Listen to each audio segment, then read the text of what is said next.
doctor, le agradezco mucho que hace toda esta conversación y solo para concluir, se ha hablado mucho en relación a la aprobación ayer en el Congreso Nacional de unas reformas a la ley de la sede, de estas zonas de empleo y desarrollo económico, que le generan más incentivos fiscales. Y hay un cuestionamiento en el sentido de que no se reunió la cantidad de votos que se requería para su aprobación. ¿Qué tiene que decir sobre eso, doctor? Bueno, mire, yo sé que el tema es polémico, siempre lo fue. Lo que hay que dejar claramente establecido es que sin razón o con razón, cada quien lo ve de su particular prima. Número uno, las sedes son ley de la República desde el 2015. Número dos, no se tocó nada de la ley orgánica de las sedes. Lo que se hizo fue unas reformas a dos leyes. Una, la ley sobre el impuesto sobre ventas, y la otra a la ley que rige el pago de impuestos por las exportaciones. Ahí se quedó el tema. Y se le da en el caso concreto del impuesto sobre la renta el mismo trato que se le da a los otros sistemas, al RIT, al SADE, al SOLI. Y es que la experiencia nos da que hay que ir haciendo algún tipo de ajustes para poder por lo menos dar algún grado de competitividad a estas empresas. Mire, nadie dijo nada cuando el Congreso Nacional le modificó eso a las empresas que estaban, por ejemplo, a las maquiladoras que están bajo el régimen de SOLI. ¿Qué sucedía con las maquiladoras? Para poner un ejemplo, estaban libres de importación. Entonces, para ellos era más favorable importar cemento que comprarlo acá, porque tenían que hacer todo un estudio de transferencia se me va la palabra, creo que es de garantías de precios.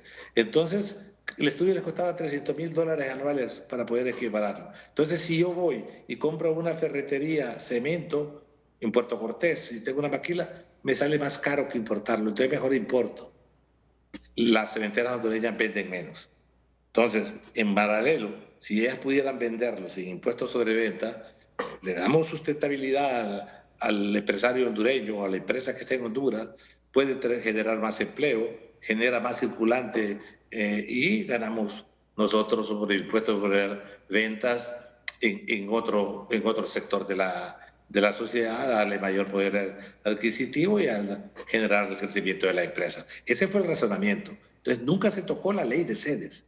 Número uno, se tocó la ley del impuesto sobre ventas y dos, se tocó la ley de impuestos sobre exportaciones. Y ambas necesitan mayoría simple. Que sea bueno o sea malo, bueno, cada quien tiene su manera de opinar y eso lo respetamos. ¿Usted cree que la sede, usted decía desde 2015, ¿ha habido algún interés en particular de empresas de venir aquí a Honduras y generar empleo? Bueno, eso sería una opinión muy subjetiva de mi parte. Yo sé que hay en el sur una empresa que está trabajando en ese sentido, sobre todo para exportación de verduras, chile verde, chile multicolor, de chile dulce, pues que le llamamos nosotros aquí en el país. Personalmente he visto que la inversión es grande, es buena, que tiene grandes expectativas, es un tipo de cultivo intensivo en invernaderos. Hay que dar el privilegio de la duda. Es decir, vale más intentar 100 veces equivocarse a no hacer nada. Pero obviamente siempre habrá más de una manera de ver las cosas. Cada quien tiene una racionalidad para verlas y en esto es difícil conseguir unanimidad. Doctor, ¿y usted podría darnos su opinión en el sentido de que uno de los principales cuestionamientos es que esta sede se blinda en función del alcance que deba o debe tener la justicia hondureña, las leyes hondureñas, por ejemplo, el Poder Judicial hondureño, que va a servir, por ejemplo, para refugio de narcotraficantes hondureños para que no sean extraditados, para refugio de delincuentes, porque no va a tener su propia legislación y su propio Poder Judicial? ¿Es cierto esto? ¿Qué puede decir? No es cierto. Yo creo que hay mucha desinformación. La legislación que se refiere en cuanto a las relaciones comerciales, nacionales e internacionales. Ahí nunca se ha hablado de que no va a prevalecer la justicia hondureña, la policía hondureña o las leyes hondureñas Para el caso del Código Penal, el Código Procesal Penal, nunca se ha hablado de eso. Recuérdese que inicialmente había una concepción similar a eso que la Corte Suprema de Justicia declaró inconstitucional y que tuvo que hacerse un replanteamiento. Yo no soy especialista en la materia, tengo que reconocerlo, pero yo sí creo que hay mucho de desinformación. Y aquí hay un juego como del gato y el ratón, ¿va? Unos que se disparan hablando más de la cuenta, otros que se callan y los dejan que caigan en la trampa para después revertir eso. Y entonces en eso hay que tener mucho equilibrio, mucha paciencia, mucha objetividad. Al final de cuentas, lo que creo que debemos de sentarnos, valorar las cosas, darle el privilegio de la duda, pero aquí hay unos que son los que más critican, no siembran un tomate, no venden una camiseta, pero son expertos en el tema. Quisiera nada más, un par de minutos nada más, quisiera que escuchara lo que dijo hoy en el noticiero Hoy Mismo al mediodía, la representante de la Organización de Naciones Unidas, representante residente de Naciones Unidas, precisamente cuando fue consultada sobre el tema de las sedes. Dura un par de minutos nada más para que luego nos dé su opinión sobre el particular, por favor. Hemos tenido varias conversaciones con algunos de los grupos alrededor de los grupos que están luchando contra esta propuesta, que ahora, como sabemos, ya una ley. Hemos tenido varias conversaciones, nos preocupan una serie de elementos alrededor de esto. Estamos finalizando una posición más específica al interno del sistema de las Naciones Unidas, pero estamos teniendo diálogo, ¿sí?, con diferentes actores, con diferentes grupos organizados alrededor de esto. Nos preocupa, en particular, naturalmente, alrededor del rol del Estado de proteger los derechos de las personas y nos preocupan algunos elementos alrededor de esto. Entonces sí puedo indicar inicialmente una preocupación alrededor de algunos de los temas, pero naturalmente también clarificando que estamos revisando los detalles. Sabemos que es un tema muy, muy complejo también, con toda diferente perspectiva también al interno de Honduras mismo. Pero lo que es importante recordar que la consulta previa libre e informada es un principio muy importante. La Convención 169 de la OIT los recuerda. Honduras está comprometida a esto y tenemos que encontrar manera para asegurar que esto sea verdaderamente implementado al interno del proceso mismo.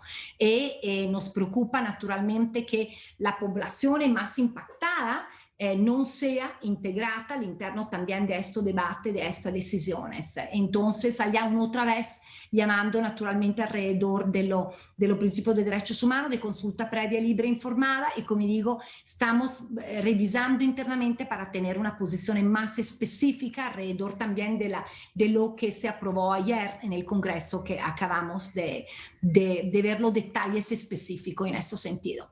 ¿Qué es lo que más le preocupa a las Naciones Unidas sobre este tema? Bueno, naturalmente asegurar que los derechos del hondureño y de la hondureña que viven en esta parte del territorio sean garantizados. Esto nos que preocupa y esto es nuestro interés, de asegurar que los compromisos que Honduras tiene a nivel de las convenciones internacionales que se han ratificado sean respetados en ese sentido. Doctor Oliva, ¿qué tiene que decir? No, yo creo que comparto con ella en el sentido de que es deber del Estado preservar los derechos humanos de las personas que trabajan en este sector.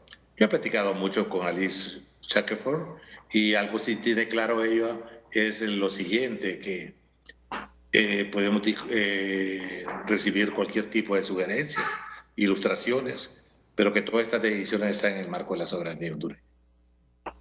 Doctor, me hace una observación aquí, yo quisiera que por favor usted lo aclarara, en relación a un artículo de esta nueva ley electoral, el artículo 312. Me hacen esta observación ahora mismo, no lo conozco, sí conocía los otros artículos que le mencioné, pero este no, y yo quisiera por favor que aquí en vivo usted nos sacara de esta duda. El artículo 312 de esta nueva ley electoral hace referencia a los efectos de las actuaciones judiciales para inhabilitar candidatos.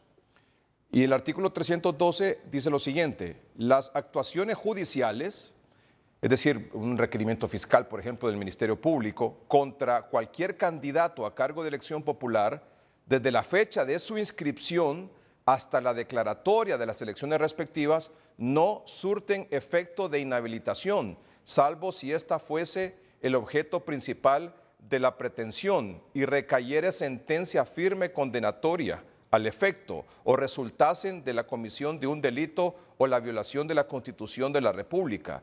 Tampoco dichas acciones surten efecto contra los candidatos si no se hubiese agotado previamente la oposición a su inscripción.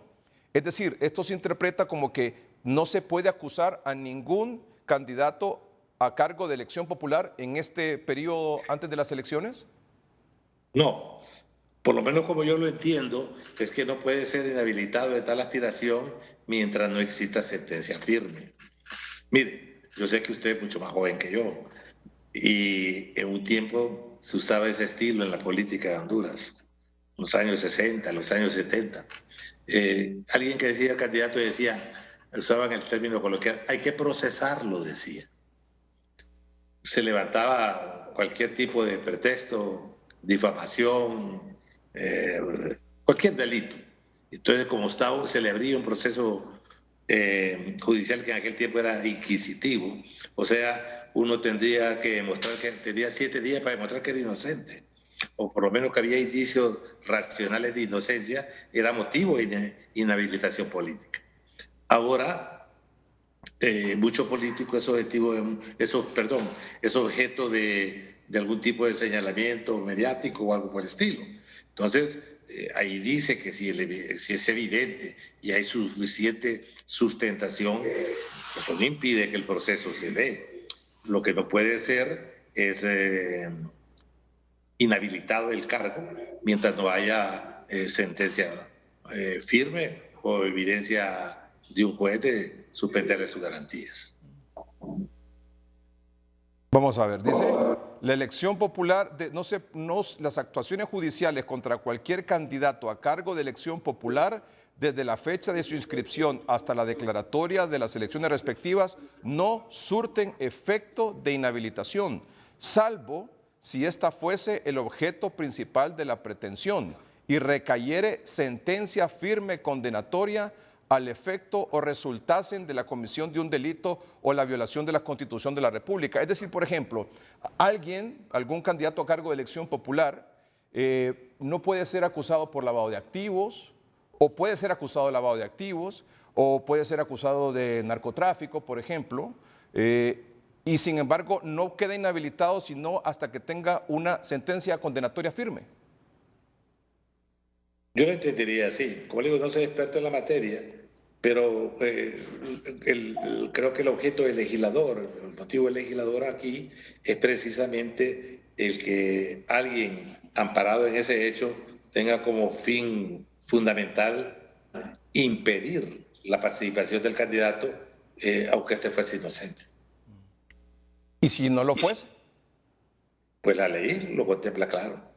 Si hay algo, y aquí es la decisión del juez. Es decir, si alguien le pega un tiro en la calle, en pleno público, ahí no necesita ni condenarlo, porque hay evidencia racional de que cometió el delito y con pruebas sustanciales para que se le puedan restringir sus garantías mientras es juzgado. Bueno, como usted decía hace unos minutos, el tema de la ley electoral, el tema de las sedes, da mucho que discutir, son temas realmente polémicos y todos y cada quien tienen sus propias interpretaciones, ¿verdad? Es correcto.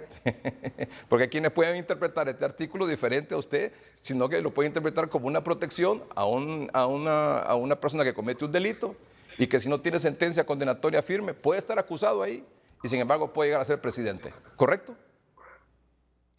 Eso es del lado de la moneda. Muchas gracias, doctor, muy amable. A usted. Gracias, doctor Mauricio Oliva, presidente del Congreso Nacional.